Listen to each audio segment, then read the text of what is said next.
Okay, hi everybody. It's Felicia, Tajma Paws Grooming. I had said a few days ago I was going to try to do a video on a nail trim. So I'm going to use Pebbles here to demonstrate that for you. She's one of my dogs. Sometimes it's hard to do nail trims on these little guys because they don't want you touching their feet. She's older. She's like 10 now.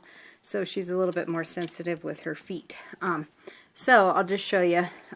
We use a Dremel on the dogs. And don't mind my other dog up there. She knows I have peanut butter down here. Anyway, this will help to file off any rough edges that they have if you're comfortable using it. If your dog is accustomed to it, if they're not accustomed to it, it's easy to get them acquainted with it. We usually just tell you start off on a low setting, let them hear the vibration. And then I'll tell you at home if you have an electric toothbrush or a razor or anything like that, you can use it and just kind of go along their body with it. Because then that gets them used to it, used to the sound. I'll try to get Pebbles in the shot here, downstairs in my basement, so it's a little dark. Let's see. Okay, Peb. These are just your regular set of nail clippers you can find at any pet store. They usually carry them there. And these are little cat toenail trimmers, and this is what I like to use for the little dogs because they have a tendency to not be as intimidated by the size, and they don't seem to bother them as much. So, and Pebbles her nails are kind of overgrown, so I'll see if I can get her up a little bit closer so you can see. And if you can't do this, you know, if you don't have a grooming table at home, you can always put them up on a table at home where it's a little bit higher. Use a yoga mat so they have some traction, so that way they're not going to slide all over the place. If you don't have somebody to help you do that, sometimes that helps. So, if you can see her toenails, they're in need of being trimmed. She's got the little clicky clackies on the floor. So typically what I tell people to do is just start by taking off a little bit at a time, so that way you're not going to make them bleed. So we just take the little end off, and as you can see, Pebbles doesn't appreciate it too much. She's kind of resisting a little bit, and that's just because her feet, she's older, so that's why we brought the peanut butter. Now, if you give them peanut butter, you want to make sure that there is no xylitol in it, that it's not sugar-free, because that is toxic to dogs. So we use Jif at my house. So we'll see if this works for her. It's first for me, first for her. Let's see if she lets me do her toenails while she's eating her peanut butter. We've all seen a lot of those online, how they work, and, you know, peanut butter keeps them occupied. So far, so good. So you just want to trim the ends. Don't go too far. That'll at least get you by until your groomer is back and can do nail trims for you. Now I'll just put the Dremel on low.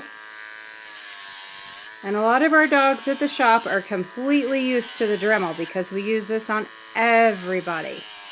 As you see, she's not resisting, because it doesn't cause that force or friction that kind of a nail trimmer can cause. It's kind of like a jar. And then you can take them back further where there's no jagged edges, and you're not going to make them bleed. So let's see if we can see that. So see, her toenails are a lot shorter than they were when we started. Okay, well, I hope that helps. I'll try to get my big dog and see if we can't get her a toenail trim done too. Okay, I thought I'd pop back in because I was trimming her back toenails and I saw something that you might want to look at. So on Pebbles' back toenails, I know a lot of people are probably running into this. She's got a toenail here on the end, if I can get you to see it, really close to going into her paw pad, if you see that. This is why we are trying to get back into work also, so that dogs don't have to suffer with this discomfort because it is painful. And we don't want to see anybody in pain and have their feet hurt. So I'm going to trim that, and then I'll come back on and show you what it looks like. Okay, got it done. Only took a couple of seconds. But Pebbles has what they call subluxating patellas. So she's bow-legged and her kneecaps kind of move out of joint. So I have to be really careful with her and with little guys that we have at the shop because a lot of our Chihuahuas have that issue.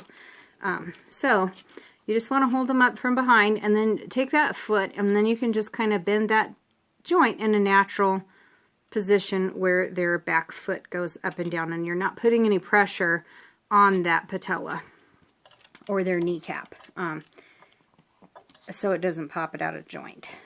So I always give them support underneath, and as you can see, her toenail is trimmed now. If we could get her to hold still.